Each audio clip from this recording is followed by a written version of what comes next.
Gracias por estar en esta transmisión que estamos haciendo de esta entrevista. Es la primera entrevista que hacemos para el canal de YouTube Construyendo la Familia. Es un verdadero honor tenerte, Rafael, en esta oportunidad. Y entonces vamos a dar comienzo a la entrevista. Vamos a comenzar para que nuestros suscriptores te conozcan, diciéndoles brevemente quién es Rafael Martínez. Bueno, en primer lugar, darte las gracias por la invitación, por este tiempo. Y nada, bueno, pues me llamo Rafael José Martínez y soy un cantautor cristiano. Hago música cristiana y llevo ya algunos años dedicándome a ello, y ahora me he embarcado, por así decirlo, en el mundo de las inversiones. Y nada, pues aprendiendo cada día un poco y tratando de avanzar. Muy bien, muy bien.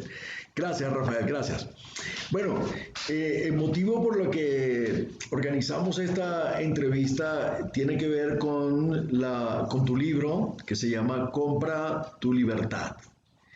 Y entonces este libro fue nominado para una premiación ya próximamente en el mes de diciembre, según entiendo. ¿Nos puedes hablar brevemente acerca de esta nominación y luego entramos a hablar un poco más del contenido del libro?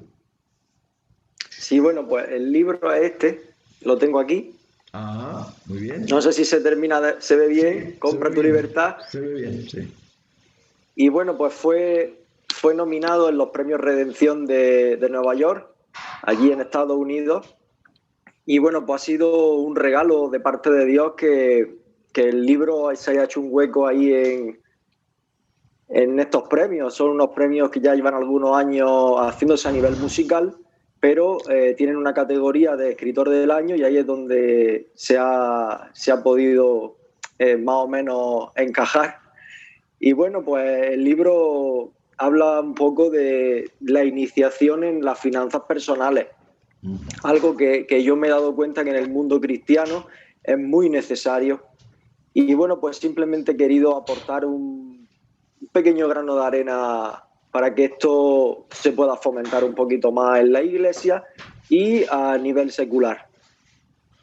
Ok, muy bien. Ya nos dijiste qué fue lo que te motivó entonces a escribir este libro, ¿verdad? El contribuir, ¿no? Para las personas, pensar en las finanzas personales y cómo hacerlo también, ¿no?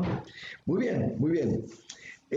¿Tú consideras entonces que los conocimientos financieros son clave para las personas?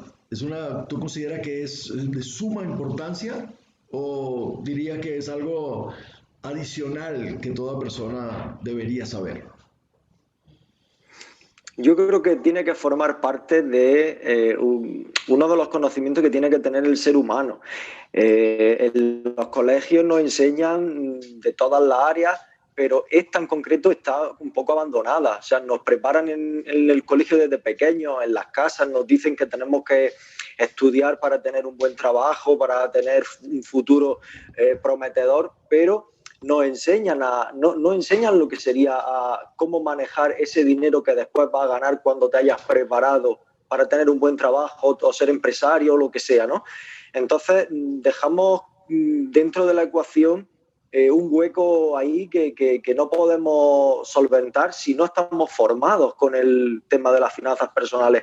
Creo que es básico para nuestra vida, porque el dinero forma parte de nosotros, aunque no queramos, aunque hay gente que ve el dinero como algo maligno, algo que si tienes dinero puede ser una persona sin escrúpulos o algo, no lo sé.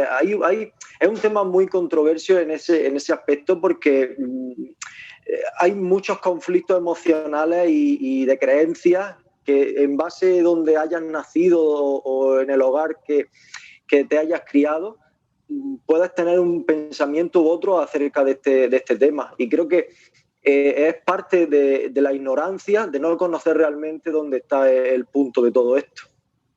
Muy bien. Fíjate, este canal fue diseñado, está orientado para darle información a las familias para que tomen las mejores decisiones posibles. Y una de las cosas que ocurren en la familia, vamos a decir que normalmente, o sea, ocurre normalmente, es que se presenten conflictos, es decir, diferencias entre, digamos, en la pareja por los temas financieros. Cómo tomar, qué decisiones hacer, qué cosas invertir, en qué invertir. ¿Qué recomiendas tú a una pareja que está pensando en las inversiones, que tienen que tomar una decisión porque como familia quieren tener un patrimonio? ¿Y qué le recomiendas tú que hagan para pensar de una manera ordenada sobre este tema? Bueno, yo creo que lo primero que tienen que hacer es ponerse de acuerdo y remar en la misma dirección. Evidentemente no puede entrar el marido, por decir alguien, o la mujer, a hacer una inversión si su pareja no conoce cómo funciona esto, porque evidentemente va a estar tomando unos riesgos o unas acciones que el otro miembro no comparte y al final se puede crear un conflicto, ¿no? Porque el problema familiar en cuanto a las finanzas personales es que tiene que estar la base por igual. O sea, los conocimientos tienen que ser compartidos. Entonces, si yo, por ejemplo, en lo personal, yo invierto en bolsa, ¿no? Es mi principal inversión.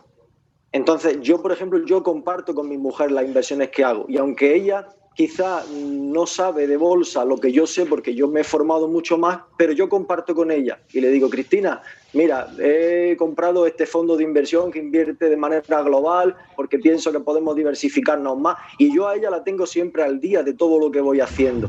Y eso a ella también le da una tranquilidad de saber dónde está nuestro patrimonio. Y cuando ganamos, cuando sacamos más rendimiento, mira, Cristina, ya hemos sacado esto. Entonces, es parte de nuestra vida el saber qué pasa con nuestro patrimonio. Yo no puedo coger directamente y decir, venga, yo voy a empezar aquí a hacer de mi capa un sayo y luego mi mujer diga, ¿qué ha hecho con el dinero? No, tiene que ser algo mutuo. Y si tu pareja o en el caso de una familia que tenga hijos, evidentemente algún día el patrimonio se lo heredarán a los hijos. Pues tienen los hijos que saber dónde está el patrimonio, por así decir, dónde está invertido, y enseñarles cómo lo tienen que conservar y cómo lo tienen que seguir creciendo, hacer crecer, porque al final, ¿qué pasa? Que llega un punto en el que siempre se ha dicho, ¿no?, que la primera generación es quien crea el capital, la segunda, que son los hijos, por así decir, la van consumiendo y a los nietos ya no les llega nada. O sea, ya en la tercera generación se desperdicia completamente y todo el esfuerzo que ha hecho la primera generación, pues se queda todo tirado a la basura y es una pena, ¿no? Las grandes fortunas y las grandes familias que han llegado a conservar esos patrimonios porque han tenido una cultura financiera desde el principio y siempre se ha inculcado que no se pierda eso en ninguna de las generaciones. Eso es parte de la familia, es un trabajo que se tiene que hacer y no debe de existir ese miedo a hablar de dinero. Y nos pasa mucho en la cultura en España, por ejemplo, tú no puedes hablar de dinero con cualquier persona, porque empieza a crear conflictos, y más si esa persona, por ejemplo, no tiene dinero o está pasando una situación mala, tú le hablas y tú le dices que tú tienes X cantidad o lo que sea y puede crearse como un recelo. Y sin embargo no debería de ser así. Sin embargo, la persona que no tiene debería de preguntar a personas que sí tienen y decir, oye, ¿cómo tú lo has hecho? ¿Cómo lo estás haciendo? Y pedir ese consejo. Y al final tendríamos una sociedad mucho más amplia y con mucho más crecimiento si todos nos quitáramos esas malas creencias, ¿no? Es algo que hay que compartir y que todos podemos enseñarnos a todos y aprender de las experiencias buenas y malas de cada uno. Bueno, me parece que es una excelente contribución en este punto, ¿no? Para hacer reflexionar a todos las familias, los padres de familia que nos están escuchando en este momento. Me parece muy, muy rico, lo que estás diciendo. Una de las cosas que tú también abordas en tu libro es tiene que ver con la vida minimalista. Y esto se puede también malinterpretar, ¿no? Y que si es que para ser minimalista significa que entonces voy a tener una mentalidad de pobre. ¿Puedes explicarnos un poco cómo ver, Rafael, el estilo de vida minimalista y cómo explicárselo a las personas para que lo entiendan bien? Bueno, yo creo que el minimalismo es una forma de vida. Vivimos en una sociedad muy, muy consumista. Yo estoy en contra del consumismo, creo que no nos lleva a nada. O sea, consumir por consumir al final no tiene ningún sentido. ¿Qué pasa? Que no estoy en contra de que alguien se pueda comprar una cosa de marca o cualquier artículo que quieras gastarte de lujo, de lo que sea. Mi pregunta ¿es necesario? ¿Tú puedes permitírtelo o te estás endeudando para comprarte eso que no necesitas? Porque realmente hay gente, y es la realidad, que lo hace simplemente para impresionar a terceros. Entonces no tiene ningún sentido. Si tú tienes un salario o tienes una renta que realmente no te permite comprarte determinadas cosas, pues no intentes vivir una vida que no va contigo. Porque al final el único que se perjudica eres tú y tu familia. Entonces, cuando tú empiezas a entender que la vida no se trata de almacenar y de almacenar y de almacenar, creo que simplifica mucho tu vida y te quita un estrés de encima. O sea, las cosas pesan. O sea, ¿a mí de qué me sirve tener, no sé, 3 coches en la puerta de mi casa aparcados? Que a lo mejor no cojo ni uno. Entonces, ¿para qué quiero 3? ¿Para decirle a la gente tengo 3 coches en la puerta? Pues yo prefiero coger ese capital y ponerlo a trabajar para mí y no tener ahí 3 coches, que al final yo soy el que va a tener que trabajar para mantener sus gastos y todo lo que conlleva tener eso en propiedad. Y te hablo de coches como puede ser cualquier otra cosa. Que simplificarse la vida te ayuda a que tu ahorro sea mayor y mucho mayor sea tu inversión. Y al final diferenciar entre si el dinero trabaja para ti o tú al final trabajas para pagar cosas, porque las cosas las pagamos con el tiempo.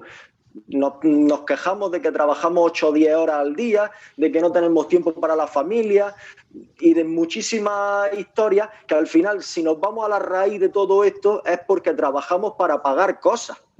Y creo que la vida no consiste en eso. Al final todas las cosas se van a quedar en este mundo. Entonces, si tú aprendes a hacer un balance y decir, bueno, pues yo me puedo apañar con estas cosas y con esto puedo ser feliz, al final destinarás un montón de dinero a una inversión, que esa inversión luego te va a pagar todos los lujos después que quieras. Después vas a poder comprarte todo lo que tú quieras y poder disfrutar todo lo que quieras. ¿Por qué? Porque vas a tener tiempo libre el que te dé la gana. Una vez que hayas creado, por así decir, un árbol que con años ha ido sembrando hasta que un día te da sombra y puedes vivir debajo del árbol. Y de eso se trata. Por eso el libro se llama Compra tu libertad, porque día a día, mes a mes, estás consiguiendo ese capital, ponerlo a trabajar y no destinarlo al consumismo, porque este sistema te atrapa de esa manera, te vende tantas cosas y caemos tanto en el sistema que nos acabamos encadenando a algo sin sentido. Vale. Dijiste una palabra que a mí me parece también clave para hablarlo en el contexto de Hispanoamérica, ¿no? Para hablar tanto de España como de toda Latinoamérica.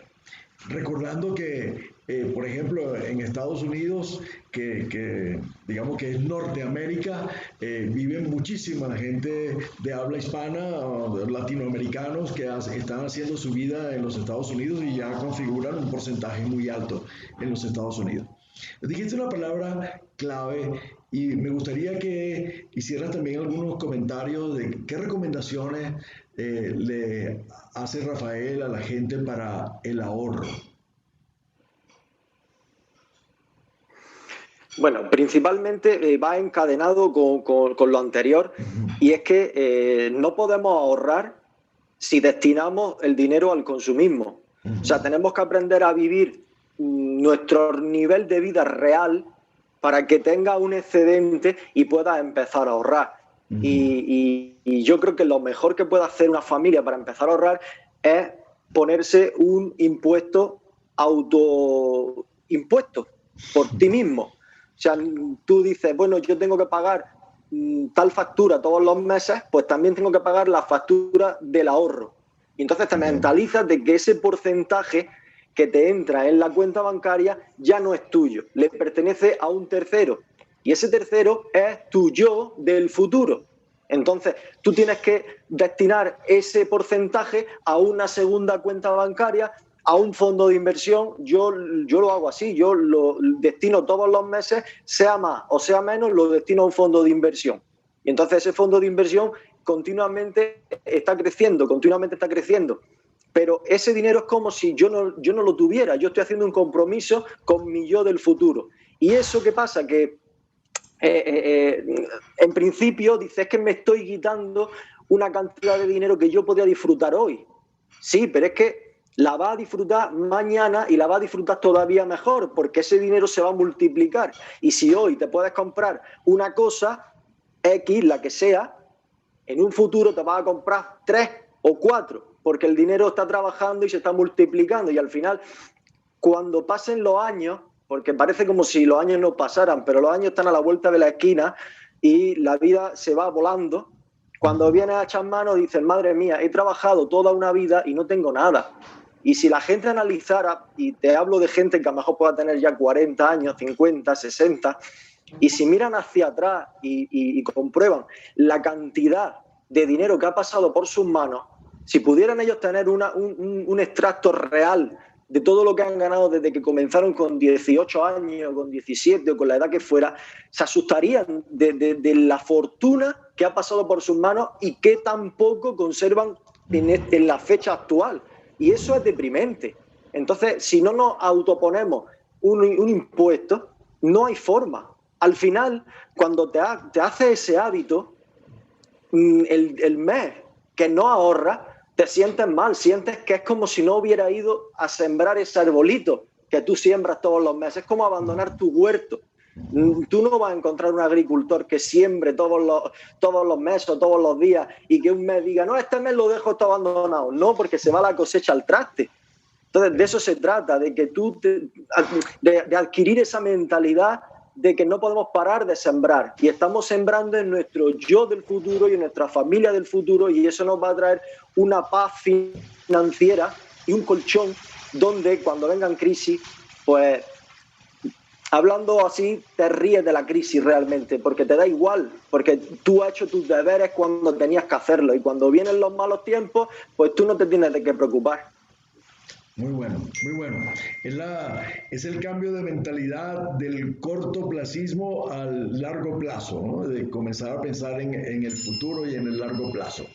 Ahora, Rafa, fíjate que nos ha tocado este año 2020 con la pandemia y con toda esta situación, que el encierro, que gente perdiendo su empleo, gente perdiendo hasta su negocio, o sea, quiebra y todo eso.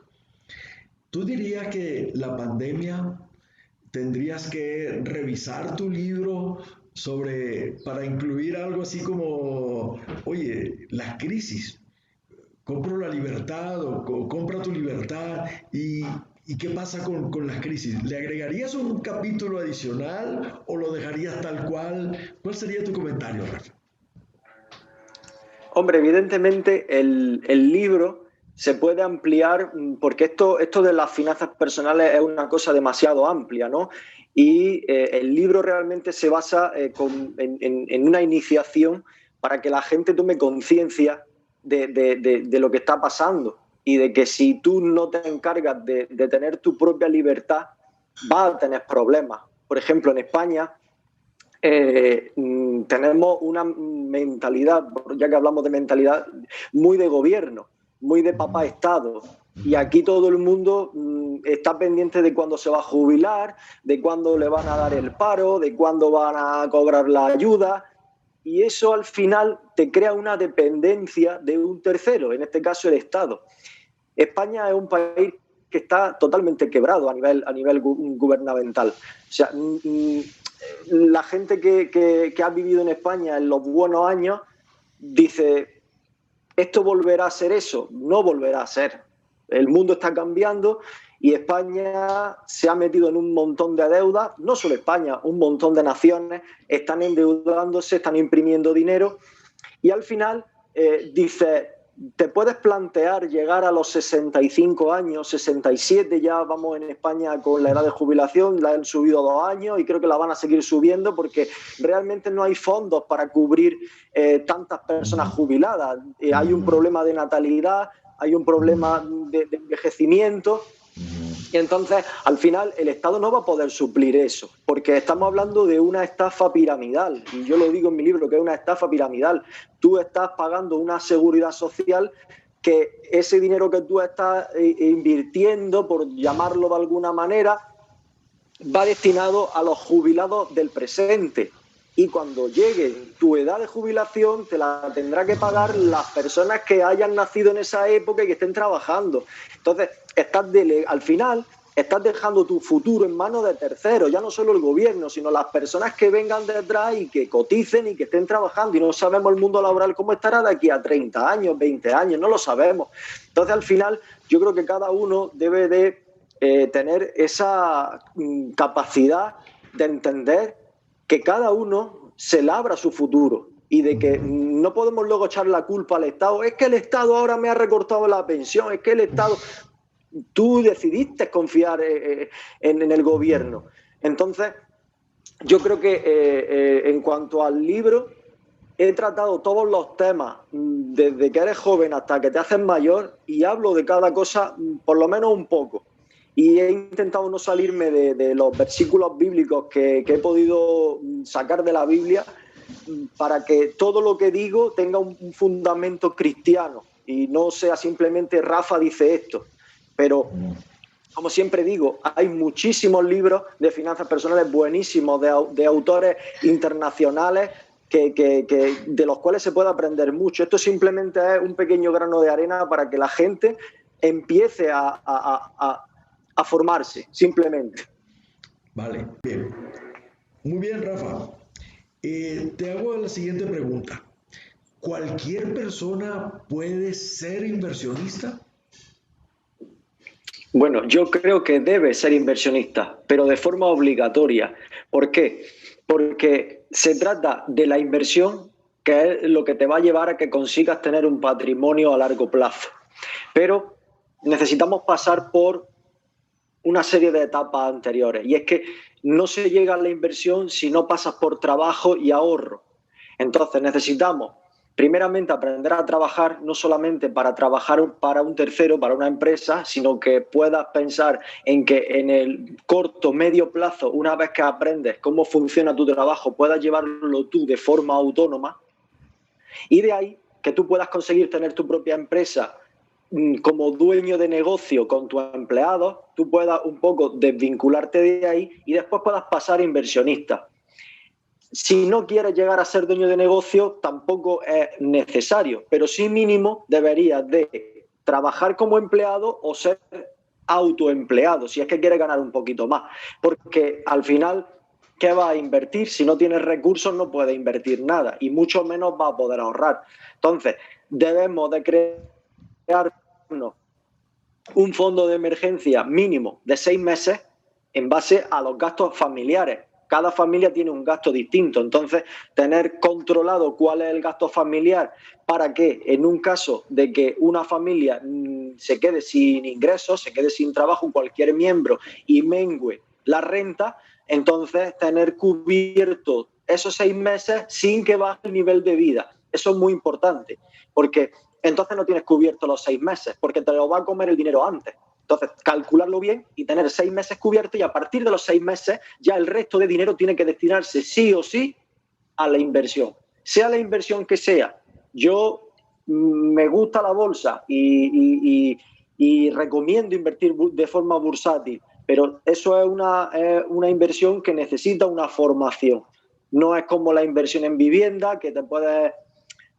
más sencilla, por así decirlo, aunque tenga más burocracia, pero siempre, bueno, pues una inmobiliaria te puede echar una mano, un abogado, lo que sea, y adquiere un inmueble y es muy fácil, lo alquila, vive del alquiler, compra, lo vuelve a revender, o sea que inviertan en lo que ellos entiendan, no pueden invertir en algo porque te lo diga tu primo o porque te lo diga tu vecino. Aquí volvemos al punto de no depender de un tercero, sino que tú sepas cuál es el barco que estás manejando, pero que tienes que invertir, sí, y de forma obligatoria. Ok, muy bien. Vamos a hacer una pregunta más ya para ir cerrando. Bueno, en muchos libros y en muchos textos uno encuentra la trilogía matrimonio, dinero, felicidad. ¿Qué dirías tú acerca de esa trilogía? ¿Tú lo ves así o tienes otra idea sobre este tema? Yo creo que primeramente el matrimonio tiene que fundamentarse y después el resto de cosas vienen por añadidura. Yo como cristiano evangélico yo creo que Dios tiene que estar en la ecuación junto con el matrimonio. Y entonces una vez que eso cuaja, el resto viene por añadidura. Vendrá la felicidad, vendrá el dinero, vendrá todo lo que complementa esa unión. O sea, no creo que el hecho de tener dinero te vaya a ser más feliz, porque el dinero no da la felicidad. El dinero ayuda a que tengas una vida mejor, a que puedas tener privilegios que si no tienes dinero, pues evidentemente no los puedes tener. Pero es un complemento al matrimonio. Pero no porque tengas dinero vas a ser feliz, ni vas a ser feliz porque no tengas dinero, porque al final todo se va complementando, pero no creo que funcione todo así matemáticamente. La matemática real es matrimonio, núcleo familiar y Dios en medio.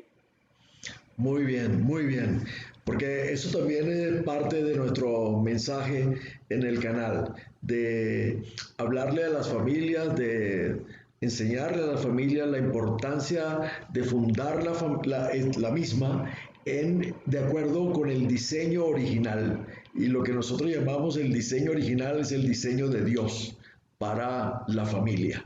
Entonces, Rafael, de verdad me dio mucho gusto tenerte en esta oportunidad y quisiera que te despidieras tú con un mensaje para todos nuestros suscriptores que nos siguen en Construyendo la Familia y una manera de despedirse cerrando un poco el tema de las finanzas y lo que dices en tu libro, que por cierto, me gustaría que lo volvieras a mostrar, vuelve a mostrar allí en pantalla para que la gente lo vea. Ahí está Rafael José Martínez, Compra tu Libertad, que se puede conseguir en Amazon, ¿correcto? Sí, está en Amazon y en más librerías. Nada más que con que pongan el nombre en Google ya te salen los enlaces y depende del país donde residas, pues te vendrá mejor un sitio u otro. Pero Amazon funciona muy bien y Muy llega a bien. todos sitios. Sí, muy bien, muy bien. Entonces, danos Pues tu nada, cierre. Adelante. sí, bueno, pues nada, simplemente decirle a la gente que se forme, que el principal activo que hay es uno mismo y que una vez que tú aprendas cómo funciona el mundo de las finanzas, el resto llegará solo. Pero si no te formas, dudo mucho que seas capaz de tener algún día la libertad financiera y que puedas tener ese privilegio de poder dedicarte a lo que tú quieras. Ok. Bueno, muchísimas gracias, Rafael. De verdad fue un privilegio tenerte en esta oportunidad y mis mejores deseos, bendiciones para ti, para Cristina y un fuerte abrazo desde acá, desde México y feliz noche para ustedes. Muchas gracias a vosotros y hasta la próxima. Un abrazo. Gracias. Hasta luego. Hasta luego.